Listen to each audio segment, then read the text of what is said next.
Part 30.4, Surah Ar-Rum, The Romans Assalamu Alaikum. Welcome back to Sufi Essence with Hammad Syed. This section will cover verses 16 through 20, focusing on the contrasting fates of the disbelievers and the believers, and then transitioning to a majestic call for the glorification of Allah at all times, followed by the presentation of the wondrous signs of His power in creation, specifically the cycles of life and death.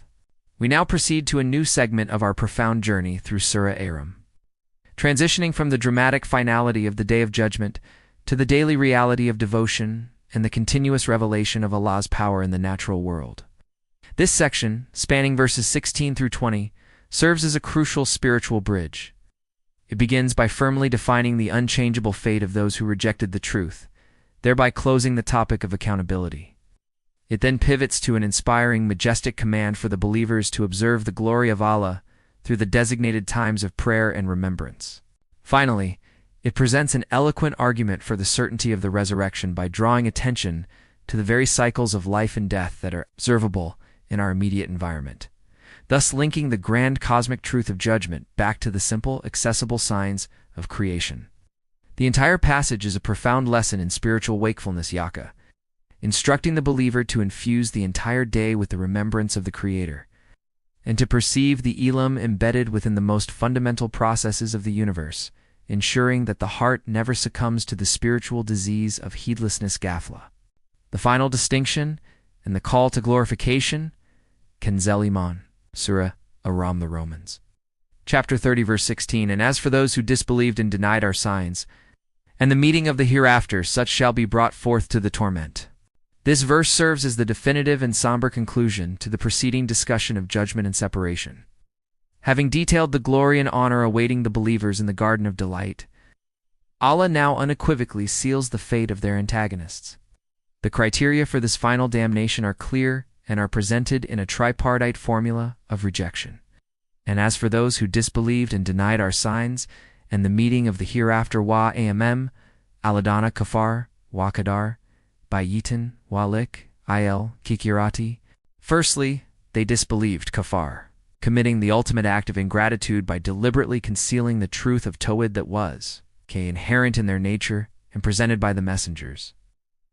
Secondly, they denied our signs kadabar bayitin, rejecting the clear, self-evident proofs that permeate the cosmos, the history of previous nations, and the very verses of the Quran itself. This denial transformed their internal doubt into an active rejection of reality. Thirdly, and most fatally, they denied the meeting of the hereafter lik, il kikirati, rendering their entire moral and ethical existence meaningless, as they believed there would be no ultimate accountability for their choices. This profound denial of the final destination is the root cause of all corruption and oppression in the worldly life. The consequence for this willful rejection is absolute. Such shall be brought forth to the torment. The word aron, conveys the sense of being forcibly produced or presently delivered to the torment. It is not a passive waiting, but an active, terrifying execution of the divine sentence.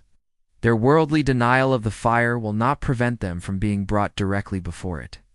Utterly stripped of their arrogance and their worldly power, this verse brings an immediate, sharp focus to the two distinct paths presented throughout the surah, forcing the listener to confront the reality that there is no third neutral option. One is either in the camp of belief leading to honor, or the camp of denial leading to inevitable torment. The spiritual illumination of the believer's Raqqa garden stands in stark, eternal contrast to the dark, consuming reality of the adgb, torment. Quran, Surah Aman, Quran, Surah Ar-Rum, the Romans, chapter 30, verse 17.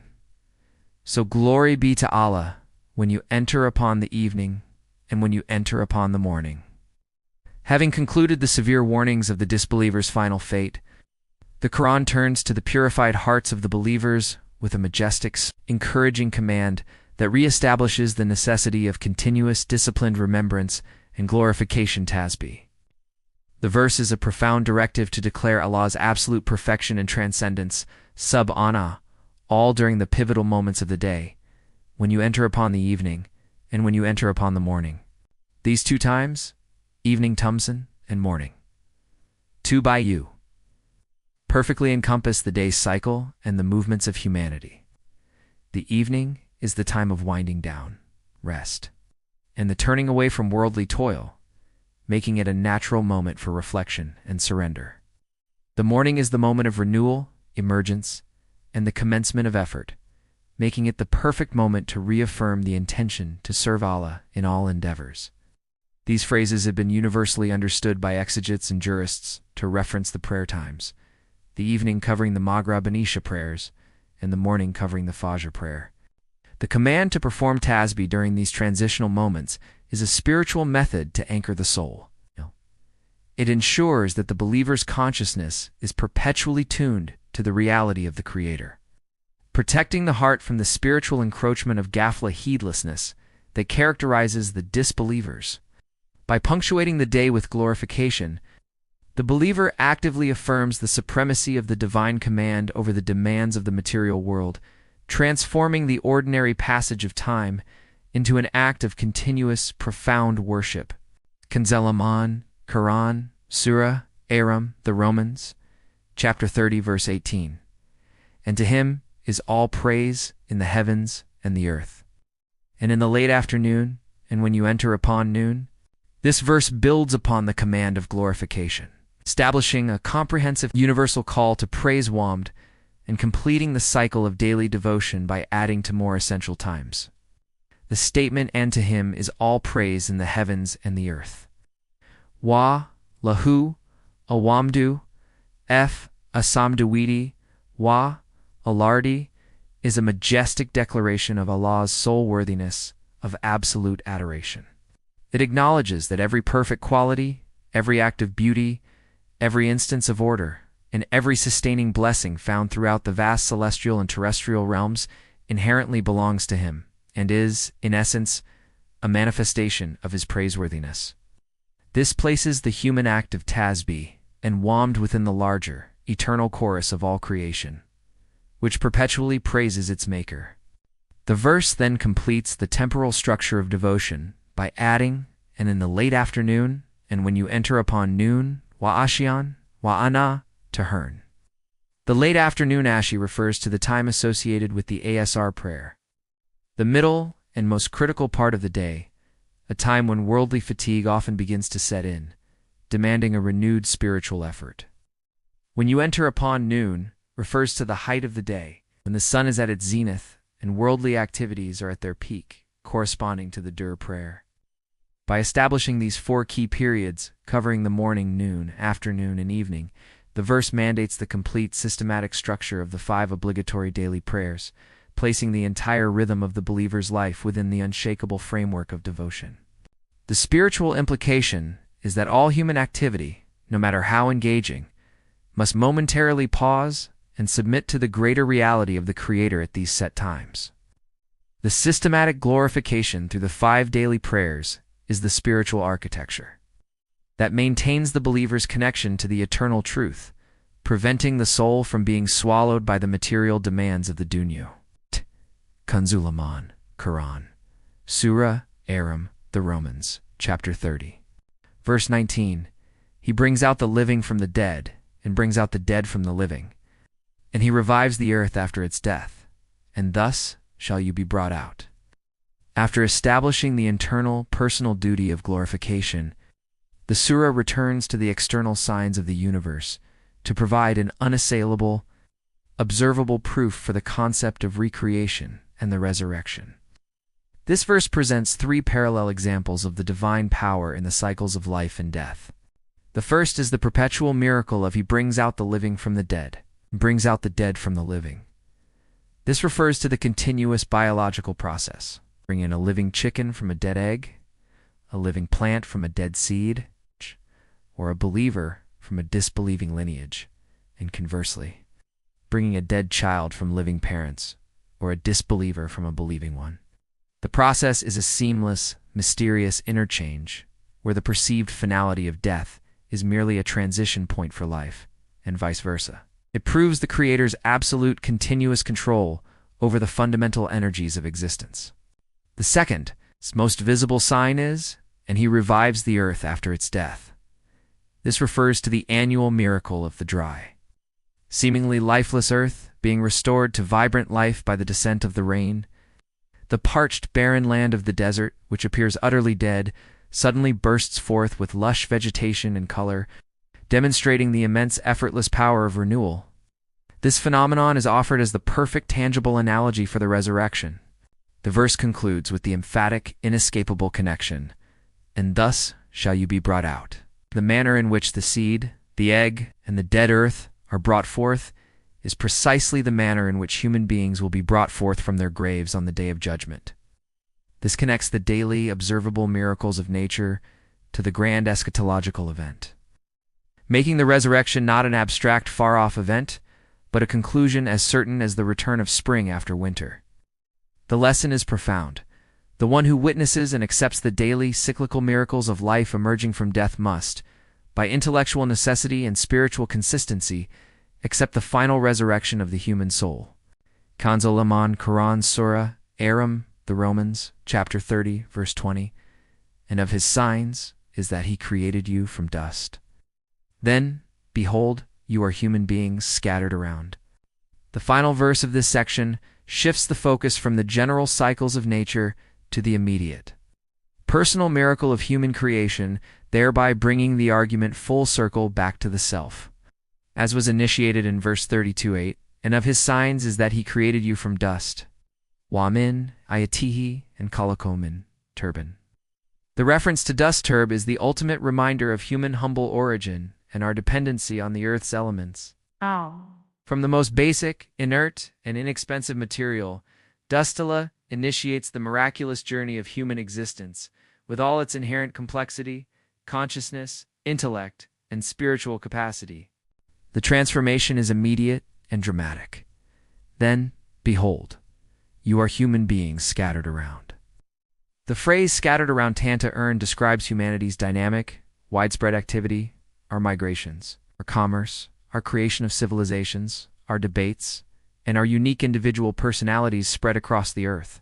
The power to transform inert dust into a sentient, mobile, social, and spiritually aware being is a sign Jia of unparalleled magnitude. This verse is a profound appeal to humility and reflection. Look at the inert source of your being, and then look at your incredible active state. The chasm between the two is the magnitude of the Creator's power. It is an argument for gratitude and a direct, forceful refutation of the arrogance of those who deny the resurrection. For if Allah could achieve the first creation, the transformation of dust into a thinking, walking being, the repetition of that miracle resurrection is a minor matter by comparison. The human self, therefore, remains the most immediate and profound proof of both the Creator's power and the certainty of accountability. Hadith.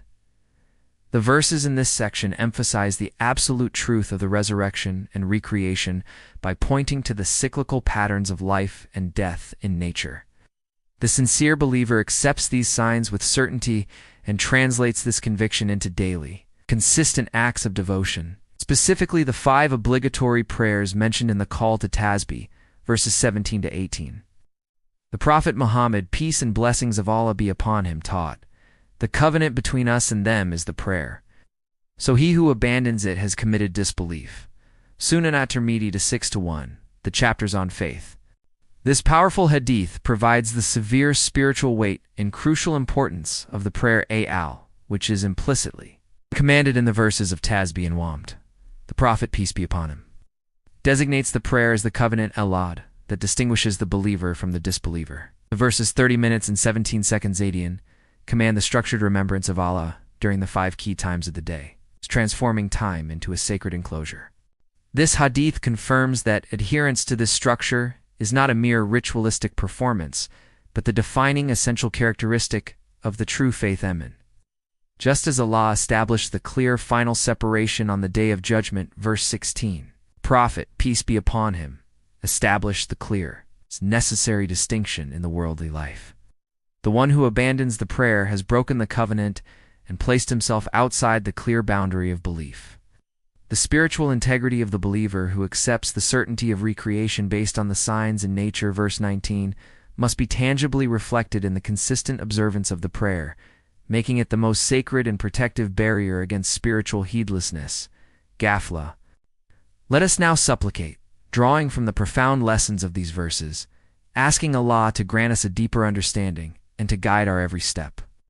O Allah, Ar-Rahman and Ar-Rahim, we seek refuge from the fate of those who disbelieved and denied your signs, and we implore you not to include us among those brought forth to the torment. Grant us the grace to join the celestial chorus of glorification in the heavens and the earth, so that our hearts are purified when we enter upon the evening and the morning, in the late afternoon and at noon. Open our eyes and minds to the profound wisdom and the signs of your creation, allowing us to see your power in bringing the living from the dead, in reviving the earth after its death, and thereby strengthening our yakin in the absolute certainty of our own ultimate resurrection. Make the prayer. Al-Hayy, the unshakable covenant of our lives, the very light and coolness of our eyes, and the definitive proof of our sincere faith and submission to your perfect command.